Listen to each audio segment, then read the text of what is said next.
Good morning students. जैसा कि हमारा विषय चल रहा है श्रम विभाजन और जाति प्रथा,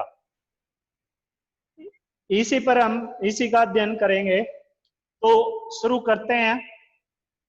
इसी प्रकार स्वतंत्रता पर भी क्या कोई आपत्ति हो सकती है? लेखक ने सवाल किया। बताऊंगा मैं आपको। ये गमनागमन की स्वाधीनता, जीवन और शारीरिक सुरक्षा की स्वाधीनता के अर्थों में शायद ही कोई स्वतंत्रता का विरोध करे। इसी प्रकार संपत्ति के अधिकार, जीविकोपार्जन क्या होता है? जीवित रहने के लिए जो साधनों की आवश्यकता होती है उनको प्राप्त करने के लिए आवश्यक औजार व सामग्री रखने के अधिकार, जिससे शरीर को स्वस्थ रखा जा सके, के अर्थ में भी स्वतंत्रता पर कोई आपत्ति नहीं हो सकती। तो फिर मनुष्य की शक्ति के सक्षम एवं प्रभावशाली प्रयोग की भी स्वतंत्रता क्यों न प्रदान की जाए? जाति प्रथा के पोषक जीवन, शारीरिक सुरक्षा, संपत्ति के अधिकार की स्वतंत्रता को तो स्वीकार कर लेंगे, परंतु मनुष्य के सक्षम एवं प्रभावशाली प्रयोग की स्वतंत्रता देने के लिए जल्दी तैयार नहीं होंगे, क्योंकि इस प्रकार की स्वतंत्रता का अर्थ होगा अपना व्यवसाय चुनने की स्वतंत्रता किसी को भी नहीं है। तो उसका अर्थ उसे दास्ता में जकड़ कर रखना होगा। यहां पर सवाल बनता है, क्या बनेगा? अति महत्वपूर्ण क्वेश्चन बनेगा कि लेखक का दास्ता से क्या अभिप्राय है। जो दास्ता शब्द है, दास्ता का क्या अर्थ होता है? गुलामी। दास्ता का क्या अर्थ होता है? गुलामी। तो यहां पर ये क्वेश्चन बनेगा कि लेखक का दास्ता से लेखक दास्ता के माध्यम से क्या बताना चाहते हैं। चलिए आगे चलिए, क्योंकि दास्ता केवल, अब आगे ये पंक्तियां बड़े ध्यान से पढ़ना, जवाब है इस दास्ता शब्द का। क्योंकि दास्ता केवल कानूनी पराधीनता को ही नहीं कहा जा सकता। पराधीनता क्या होती है? दूसरों की जो गुलामी होती है, पर यानी कि दूसरों के अधीन गुलाम के पराधीनता को ही नहीं कहा जा सकता। दास्ता में वह स्थिति भी सम्मिलित है। सम्मिलित का अर्थ क्या होता है? शामिल, जिससे कुछ व्यक्तियों को दूसरे लोगों के द्वारा निर्धारित व्यवहार एवं कर्तव्यों का पालन करने के लिए विवश होना पड़ता है। विवश का अर्थ क्या होता है? मजबूर। यह स्थिति कानूनी पराधीनता न होने पर भी पाई जा सकती है। उदाहरणार्थ, जाति प्रथा की तरह ऐसे वर्ग होना संभव है जहां कुछ लोगों की अपनी इच्छा के विरुद्ध पेशे अपनाने पड़ते हैं। ये जो 4-5 पंक्तियां हमने पढ़ी है ना, ये इस क्वेश्चन का जवाब होगा। आगे चलिए, अब आइए समता पर विचार करें। अब तो लेखक ने किसके बारे में बता दिया? गुलामी के बारे में, दास्ता के बारे में बता दिया कि दास्ता क्या होती है। कुछ लोगों को कई बार दूसरों का काम करने के लिए वो मजबूर हो जाते हैं, लेकिन अधिकतर लोगों की जो सोच है वो क्या होती है कि ये तो इसका गुलाम है। मान लीजिए, सपोज कीजिए आपके पास कोई 8 या 10 सालों से काम करता है और एक आध बार वो बीच में झगड़ा करके आपसे वो काम से हटकर चला भी जाए, दोबारा फिर वापस आ जाए, तो क्या कहेंगे लोग? अरे यार, आपको तो और कहीं पर काम नहीं मिलता, आप तो इसी के गुलाम बनकर रह गए, इसी के दास बनकर रह गए। तो ये है। चलिए, अब समता का अर्थ क्या होता है? समानता।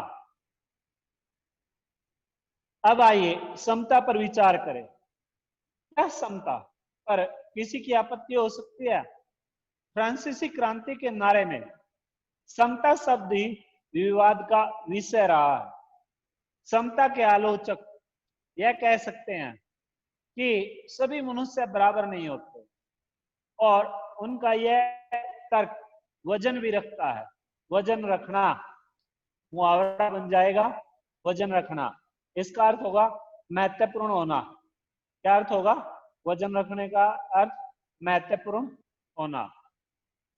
लेकिन तथ्य होते हुए भी यह विशेष महत्व नहीं रखता, क्योंकि शाब्दिक अर्थ में समता असंभव होते हुए भी यह नियामक सिद्धांत है। नियामक सिद्धांत क्या होता है? दिशा देने वाले जो विचार होते हैं ना, आपको गाइडलाइन करने वाले जो थॉट होते हैं, जो आपको मोटिवेट करते हैं, उन्हें नियामक सिद्धांत बोलते हैं। यानी कि नियमों के अनुसार चलने वाले। आगे चलिए। मनुष्यों की अक्षमता 3 बातों पर निर्भर करती है। पहली, शारीरिक वंश परंपरा। दूसरी, सामाजिक उत्तराधिकार अर्थात सामाजिक परंपरा के रूप में माता पिता की कल्याण कामना, शिक्षा तथा वैज्ञानिक ज्ञानार्जन आदि सभी उपलब्धियां जिनके कारण सभ्य समाज जंगली लोगों की अपेक्षा विशिष्टता प्राप्त करता है। और अंत में मनुष्य के अपने प्रयत्न।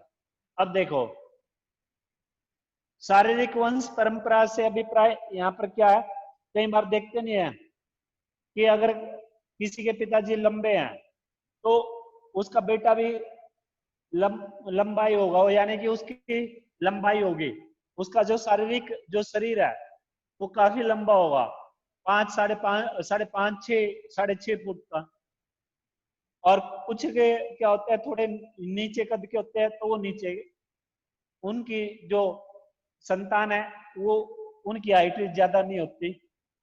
और सामाजिक उत्तराधिकार से अभिप्राय जैसे इंग्लैंड है, कुछ देश है जैसे ये चाइना है, अन्य देश है, उनमें क्या होता है, अगर उनके दादाजी राजकाज किया करते थे तो आगे उनकी जो वंशज है वो भी क्या करेगी, उस राज्य पर, उस देश पर या उस जगह पर राजकाज करेगी। तो ये बात है सामाजिक उत्तराधिकार से। और मनुष्य के अपने प्रयत्नों से तो आपको पता ही है, कोई भी कार्य है उसमें अगर इंसान को सफल बनना है तो वो क्या करता रहता है, निरंतर संघर्ष करता रहता है, कोशिश करता रहता है। चलिए, इन तीनों दृष्टियों से निसंदेह मनुष्य समान नहीं होते। तो क्या इन विशेषताओं के कारण समाज को भी उनके साथ असमान व्यवहार करना चाहिए? समता विरोध करने वालों के पास इसका क्या जवाब है? अब समता से संबंधित भी क्वेश्चन आपसे पूछा जा सकता है। लेखक का समता से क्या तात्पर्य है? लेखक समता शब्द के माध्यम से समाज को क्या संदेश देना चाहते हैं? तो ये जो 3-4 बातें हमने पढ़ी है, ये सभी लेखक के अनुसार, ये उनके विचारानुसार ये 3-4 बातें समता से संबंधित होंगी। अगला पेज निकाल लीजिए, अंतिम पेज है। कोई व्यक्ति विशेष के दृष्टिकोण से असमान प्रयत्न के कारण असमान व्यवहार को अनुचित नहीं कहा जा सकता। व्यक्ति विशेष क्या होता है? कोई एक विशेष व्यक्ति। साथ ही प्रत्येक व्यक्ति को अपनी अक्षमता का विकास करने का पूरा प्रोत्साहन देना सर्वथा उचित है। परंतु यदि मनुष्य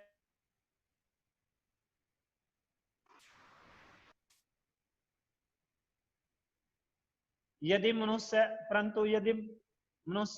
प्रथम 2 बातों में असमान है, तो क्या इस आधार पर उनके साथ भिन्न व्यवहार उचित है? उत्तम व्यवहार के हक की प्रतियोगिता में वे लोग निश्चय बाजी मार ले जाएंगे। बाजी मारने से अभिप्राय क्या है? जीत हासिल करना, जिन्हें उत्तम कुल शिक्षा पारिवारिक प्रतियोगिता में जिन्हें उत्तम कुल शिक्षा पारिवारिक ख्याति से अभिप्राय जो उनके दादा परदादा को जो समाज में देश में जो प्रसिद्धि प्राप्त हुई वही आगे उनकी संतान को वही प्रसिद्धि प्राप्त होना। पैतृक संपदा से अर्थ होता है, पैतृक संपदा का अर्थ होता है पिता से प्राप्त जो धन दौलत होती है, तथा व्यवसायिक प्रतिष्ठा का लाभ प्राप्त है। व्यवसायिक प्रतिष्ठा का से अभिप्राय है कि बिजनेस के रूप में रिस्पेक्ट प्राप्त करना, व्यवसाय के रूप में सम्मान प्राप्त करना, उसे बोलेंगे व्यवसायिक प्रतिष्ठा। इस प्रकार पूर्ण सुविधा संपन्नों को ही उत्तम व्यवहार का हकदार माना जाना वास्तव में निष्पक्ष निर्णय नहीं कहा जा सकता, क्योंकि यह सुविधा संपन्नों के पक्ष में निर्णय देना होगा। अतः न्याय का तकाजा यह है कि जहां हम तीसरे यानी कि प्रयासों की असमानता जो मनुष्य के अपने वश की बात है आधार पर मनुष्य के साथ असमान व्यवहार को उचित ठहराते हैं। तकाजा का अर्थ क्या होता है? तकाजा का अर्थ होता है आवश्यकता, उर्दू शब्द है। वहां प्रथम दो आधारों पर उनके साथ असमान व्यवहार नितांत अनुचित है। नितांत का अर्थ क्या होता है? बिल्कुल। नितांत का अर्थ क्या होता है? बिल्कुल। और हमें ऐसे व्यक्तियों के साथ यथासंभव समान व्यवहार करना चाहिए। दूसरे शब्दों में समाज की यदि अपने सदस्यों से अधिकतम उपयोगिता प्राप्त करनी है तो यह तो संभव है जब समाज के सदस्यों को आरंभ से ही समान अवसर एवं समान व्यवहार उपलब्ध कराए जाए। समता का औचित्य यहीं पर समाप्त नहीं होता, इसका और भी आधार उपलब्ध है। एक राजनीतिक पुरुष का बहुत बड़ी जनसंख्या से पाला पड़ता है। अपनी जनता से व्यवहार करते समय राजनीतिज्ञ के पास न तो इतना समय होता है, न प्रत्येक विषय में इतनी जानकारी ही होती है जिससे वह सबकी अलग अलग आवश्यकताओं अक्षमताओं के आधार पर वांछित व्यवहार अलग अलग कर सके। वैसे ही आवश्यकता और अक्षमताओं के आधार पर भिन्न व्यवहार कितना भी आवश्यक औचित्यपूर्ण क्यों न हो, मानवता के दृष्टिकोण से समाज दो वर्गों व श्रेणियों में नहीं बांटा जा सकता। ऐसी स्थिति में राजनीतिज्ञ को अपने व्यवहार में एक व्यवहारीय सिद्धांत की आवश्यकता रहती है। व्यवहारीय सिद्धांत क्या होता है? जो व्यवहारिक हो, व्यवहार के अनुसार चलने वाला। आगे चलिए। और यह व्यवहारीय सिद्धांत यही होता है कि सब मनुष्यों के साथ समान व्यवहार किया जाए। राजनीतिज्ञ यह व्यवहार इसलिए नहीं करता कि सब लोग समान होते, बल्कि इसलिए कि वर्गीकरण एवं श्रेणीकरण संभव होता। इस प्रकार समता यदि काल्पनिक जगत की वस्तु है, काल्पनिक जगत से अभिप्राय क्या होता है? कल्पना की दुनिया, कल्पना की दुनिया। इस प्रकार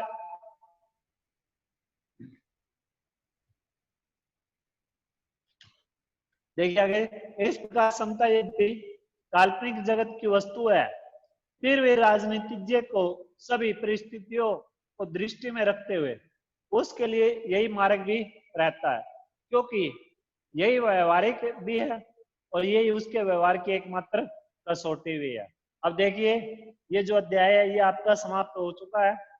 इस अध्याय में लेखक ने जो लोग मेहनत करते हैं, परिश्रम करते हैं, जो आपस में एक दूसरे को बांटने की कोशिश करते हैं, यानी कि इस अध्याय में हमने दासता के बारे में, समता के बारे में, यानी कि ये दो सोच किसकी थी?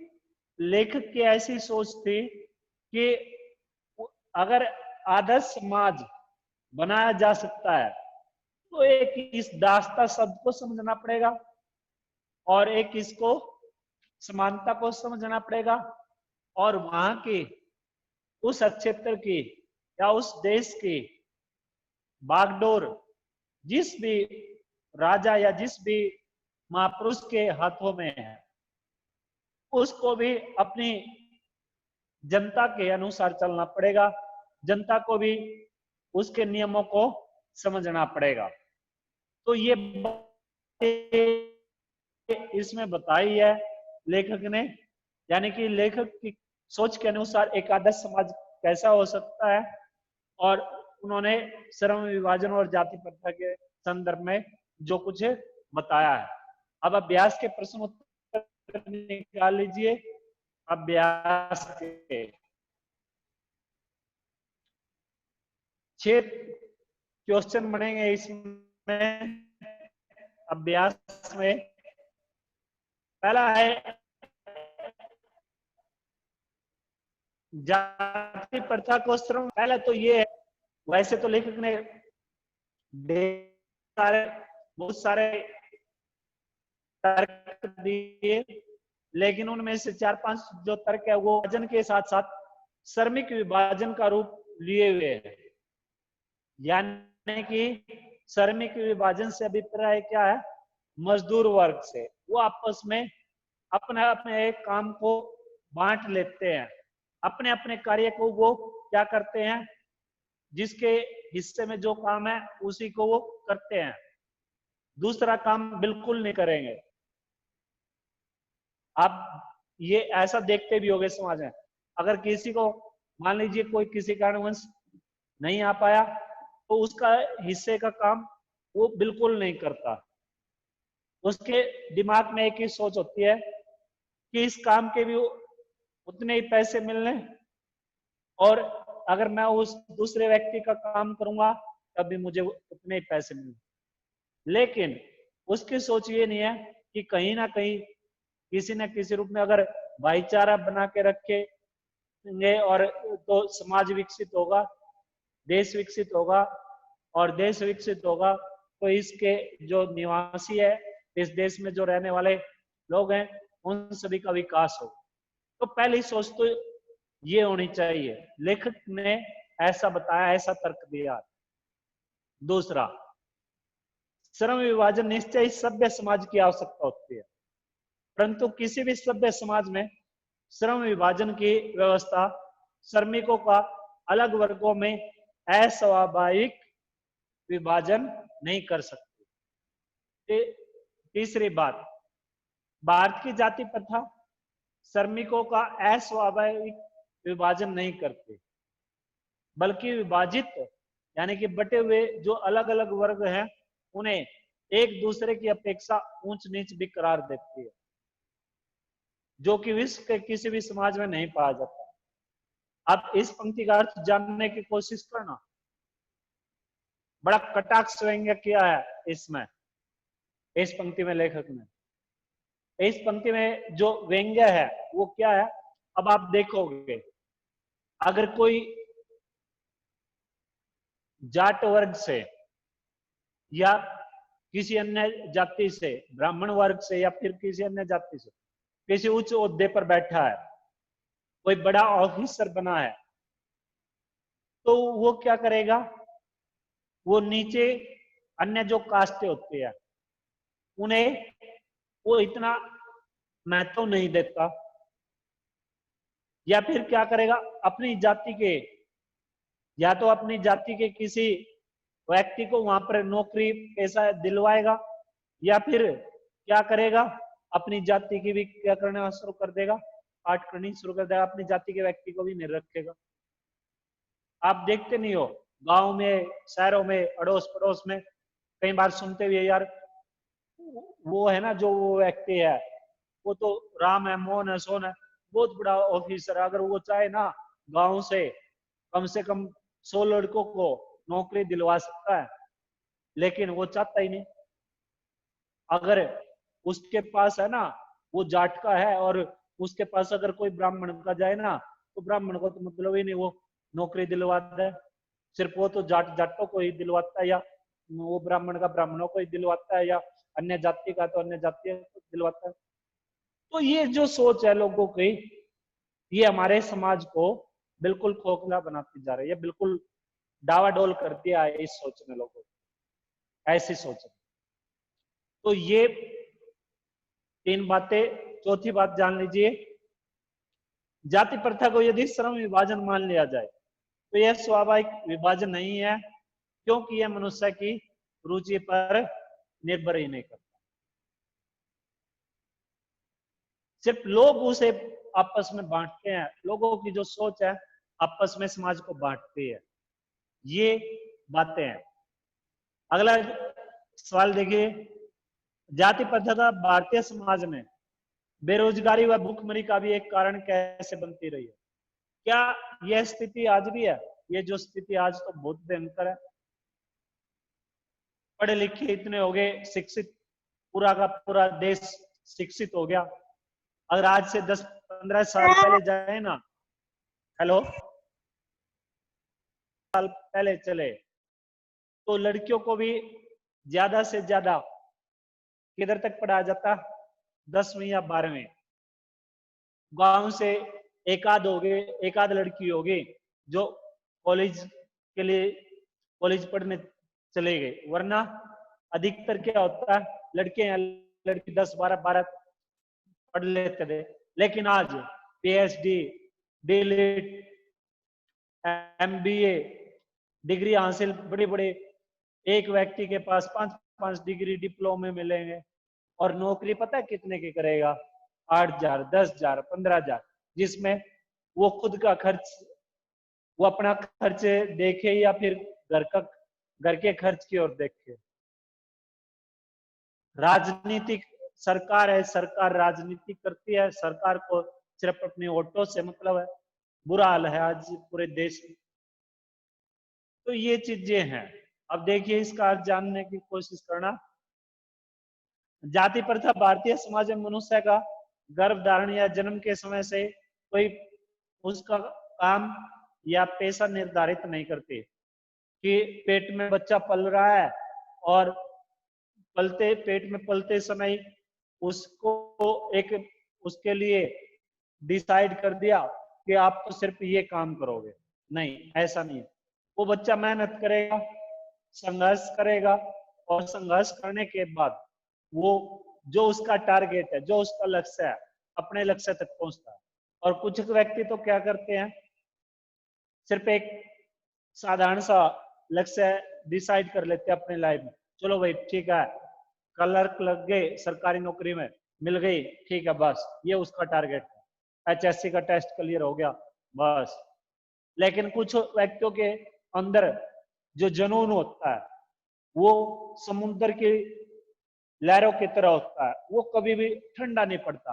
वो क्या करते हैं, वो एक नौकरी को छोड़ देंगे, दूसरी प्राप्त करेंगे, दूसरी को छोड़ देंगे, तीसरी प्राप्त करेंगे। लाइफ में उसके सामने एक से एक बड़ी नौकरी मिले, सिर्फ उनका क्या होता है, उनके अंदर जुनून होता है कि ये जिद पकड़ लेते हैं उस अपने लाइफ में सक्सेस होने की। तो ऐसे व्यक्ति बड़ी कठोर मेहनत करनी पड़ती है ऐसे कामों के लिए। तो आगे जानिए, ये जो पेशा उसके माता पिता के समाज के अनुसार किया जाता है। इसके साथ ये निश्चित नेता को आजीवन पेशे के साथ बंधा रहना पड़ेगा, उसी वही करना पड़ेगा। अगर आज से 20 साल पहले जाए ना, तो लोगों की क्या होती थी, अगर किसान का बेटा है ना, किसान का लड़का है, तो वो खेती करेगा।